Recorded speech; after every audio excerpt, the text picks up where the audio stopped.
Hello parents, my name is doctor Sushil Rajput. I am child specialist at life care hospital Amravati. आज का video बहुत ही important है और हर घर की समस्या है। वो है, मेरा बच्चा बहुत ज़्यादा मोबाइल यूज़ करता है तो क्या करें। तो इस वीडियो में हम जानेंगे कितना मोबाइल आपके बच्चों को डैमेज कर रहा है, health wise, mentally, socially, physically.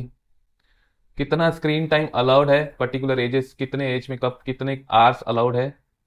इसके अलावा अगर कोई बच्चा एडिक्ट हो चुका है मोबाइल पे तो उससे उसकी आदतें कैसे छुटाएं। और some important rules, 20-20-20 rules, 1 to 10 rules, ये क्या चीज़ें हैं, ये सारी चीज़ें इस वीडियो में हम बात करेंगे। तो वीडियो को अंत तक के देखते रहिए और चैनल को सपोर्ट करने के लिए सब्सक्राइब कीजिए। सबसे पहले समझते हैं कि विजन एक्चुअली डेवलप कैसे होता है जन्म के बाद। तो सबसे पहले बच्चा जब जन्म लेता है तो सबसे पहले चीजें जो दिखाई देती है वो एकदम धुंधली सी दिखाई देती है, ब्लर विजन रहता है उनका। तो एग्जैक्ट एकदम शार्प इमेज नहीं दिखाई देती है। और वो भी जो इमेज दिखाई देती है वो ब्लैक एंड व्हाइट दिखाई देती है, उसमें थोड़े से ग्रे शेड्स होते हैं। जैसे जैसे एज बढ़ता है, सेकेंड मंथ थर्ड मंथ होना चालू होता है, तो उसे थोड़े बहुत कलर्स दिखाई देने चालू होते हैं। स्पेशली जो फर्स्ट कलर दिखाई देना होता है वो रेड कलर है। थर्ड महीने में वो फोकस करना चालू हो जाता है। और फोकस जब डेवलप होता है तो जो मूविंग ऑब्जेक्ट्स हैं उसको ट्रैक करना चालू कर देता है। इसके अलावा चेहरे भी पहचानना चालू कर देता है। फोर्थ मंथ में उसे हैंड आई कोऑर्डिनेशन समझना चालू होता है। डेप्थ कितनी है, कितनी दूरी तक के है, वो भी समझना चालू हो जाता है। इसके अलावा विजन भी पहले से ज़्यादा शार्प होना चालू होती है। 7 to 12 मंथ में पूरे कलर्स देखना और पहचानना चालू हो जाता है। इसके अलावा कितनी गहराई है, डिस्टेंसेस कितना है और ऑब्जेक्ट को पॉइंट करना वो भी करना चालू हो जाता है। मतलब पूरे 1 साल लग जाता है उसकी विजन को अच्छा डेवलप करने में।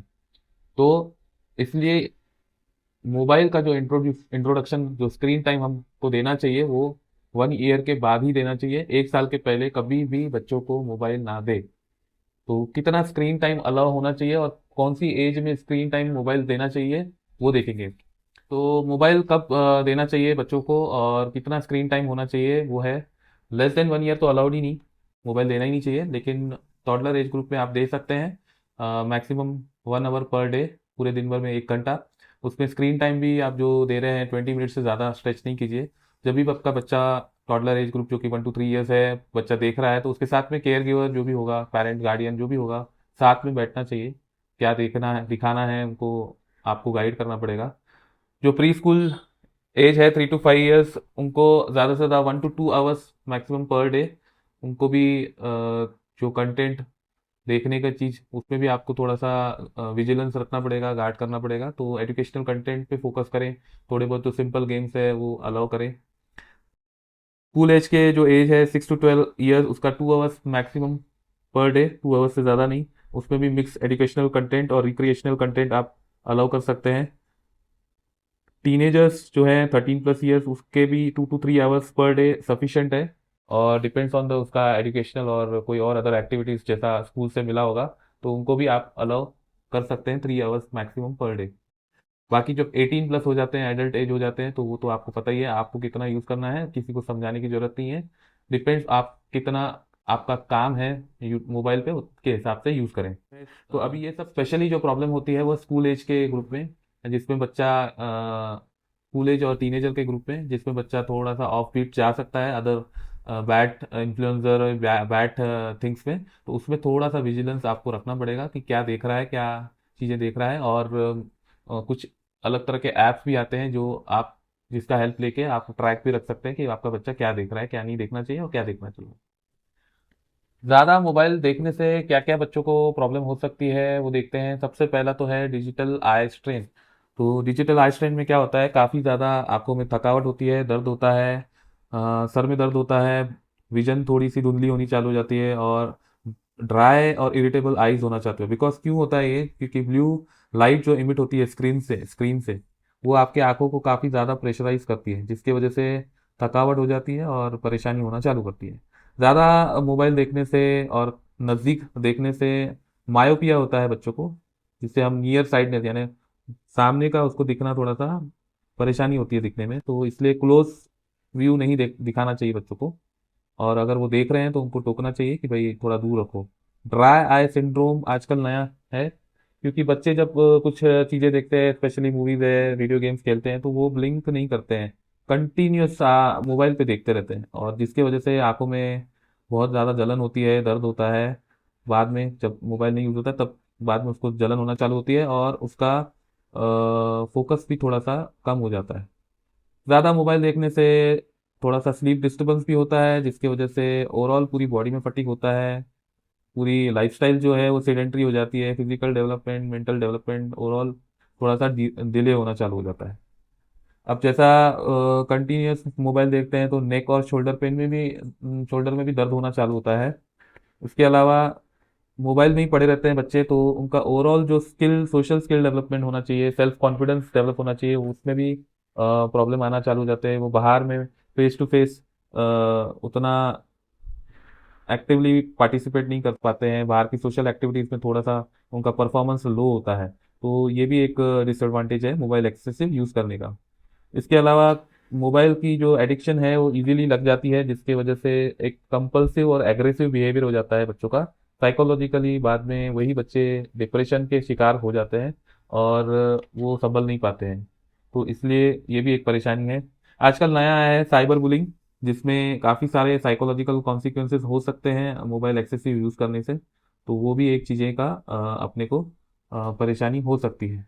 और लास्टली है FOMO and self esteem. FOMO मतलब फियर ऑफ मिसिंग आउट, और खुद का कॉन्फिडेंस डेवलप नहीं कर पाते, क्योंकि ज़्यादातर आपका टाइम मोबाइल में गया है, और बाहर जो इंटरेक्शन चाहिए था, जो कम्युनिकेशन स्किल डेवलप करने चाहिए थे, जो फिजिकल डेवलपमेंट और मेंटल डेवलपमेंट के लिए बहुत इंपॉर्टेंट है आउटडोर एक्टिविटी, वो ना यूज होने की वजह से जो कॉन्फिडेंस चाहिए था वो सब टाइम वेस्ट हो गया मोबाइल के चक्कर में। तो ये प्रॉब्लम्स आते हैं मोबाइल ज़्यादा यूज़ करने से। तो अब इस मोबाइल ज़्यादा यूज़ जिसका एडिक्शन ऑलरेडी हो चुका है, तो कैसे इनको हम बचाएं? तो क्या क्या रिकमेंडेशंस है? तो फॉर गुड हाई हैबिट्स, सबसे पहला तो जो रिकमेंडेशन है, प्रमोट आउटडोर एक्टिविटीज़, बाहर की दुनिया में लेके जाएं, बाहर का कोई कोचिंग लगाएं, स्पोर्ट्स की एक्टिविटी में लगाएं, जो भी बच्चे की हॉबी होगी उसमें थोड़ा उसको फोकस करें और उसको प्रमोट करें। नंबर टू है, जब भी मोबाइल देखते हैं तो उसमें डिस्टेंस मेंटेन करो। उसमें जो रूल आता है डिस्टेंस का, वो है 20-20-22 रूल। अब क्या है ये 20-20-22 रूल? तो इम्पोर्टेंट है कि 20 मिनट का स्क्रीन टाइम रहेगा, followed by focus on something which is 20 feet away. मतलब मोबाइल को रखो साइड में, 20 फीट अवे वालों को फोकस करो 20 सेकेंड्स के लिए। तो ये है 20 मिनट्स, 20 फीट और 20 सेकेंड। और टू, लास्ट का टू क्या है? 2 hours of outdoor outdoor play. तो ये 20-20-22 रूल हमेशा याद रखना। ये बहुत फायदेमंद है, जब भी आपका बच्चा मोबाइल यूज कर रहा है तो ये रूल आप लगाना है उसको। उसके बाद जो ये होता है स्क्रीन पोजिशनिंग, जो होती है स्क्रीन पोजिशनिंग भी बहुत इंपॉर्टेंट है। जो बच्चे आजकल यूज करते हैं मोबाइल, एकदम नज़दीक से देखते हैं, तो ये जितना बड़ा स्क्रीन रहेगा उतना अच्छा रहेगा, लेकिन उसकी एक डिस्टेंस है। आप जब भी फोन पकड़ते हो तो 1 feet away, 1 feet away is sufficient. जब भी लैपटॉप या डेस्कटॉप यूज करते हो तो 2 फीट अवे, और जब भी टेलीविजन देखते हो तो 10 फीट अवे। तो इसको बोलते हैं 1-to-10 rule for screen positioning. तो ये चीज ध्यान में रखनी है। इसके अलावा जब भी मोबाइल बच्चा आपका यूज करता है तो थोड़ा सा देखें ब्लिंक कर रहा है कि नहीं कर रहा है। इसके अलावा जो आपका मोबाइल है या लैपटॉप है, डेस्कटॉप है, उसका रिफ्लेक्शन कितना है स्क्रीन का, मतलब ज़्यादा ग्लेरी है क्या, तो वो भी हमको ध्यान रखना पड़ेगा। बिकॉज जितना ज़्यादा ग्लेरी होगा, रिफ्लेक्टिव होगा, उतना आंखों को परेशानी करने वाला है। इसके अलावा उसमें ब्राइटनेस भी थोड़ी सी ऑटो सेट करना है, ब्राइटनेस कम करना है, तो वो अपने आप आंखों को डैमेज नहीं करेगा। और लास्टली, जो कि मैं हमेशा बोलते रहता हूँ, रेगुलर आई चेकअप। अगर कुछ प्रॉब्लम होता है तो आप तुरंत आई चेकअप के लिए जाएं आपके पीडियाट्रिशियन या ऑप्थेल्मोलॉजिस्ट के पास। और अगर कुछ प्रॉब्लम नहीं है, लेकिन जस्ट जस्ट चेकअप करना है, तो आप हर साल में एक बार बच्चे का आंखों का चेकअप कर सकते हैं। तो ये सारी बातें थी जिसको हमें ध्यान में रखनी है, और ताकि हमारे बच्चों को आंखों में लॉन्ग टर्म प्रॉब्लम ना हो। आई होप ये वीडियो काफ़ी इंफॉर्मेटिव आपको लगा होगा। आप अपने रिश्तेदारों और परिजनों को ये भेजिए, ताकि उनके भी बच्चों को प्रॉब्लम ना हो।